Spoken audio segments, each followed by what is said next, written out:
My time at MI definitely forged the relationships that grew with Blackstar, Epiphone, Seymour Duncan, everyone.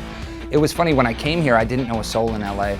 It was like most guys, you know, you just come here to try and figure it out, meet people, start a band. MI was one of the biggest factors in me blossoming into the guitar player I became.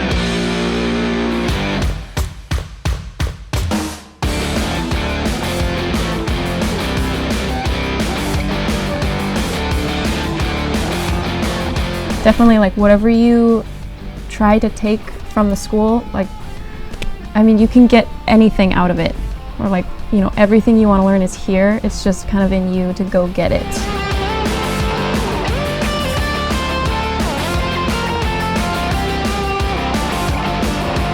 I think the biggest thing that MI has given to me are, you know, obviously the education is great and the knowledge, but it's like the networking, the people that I was able to work with. Like, I think MI over other schools offers you that almost kind of like that street smart that you need when working in a place such as Hollywood.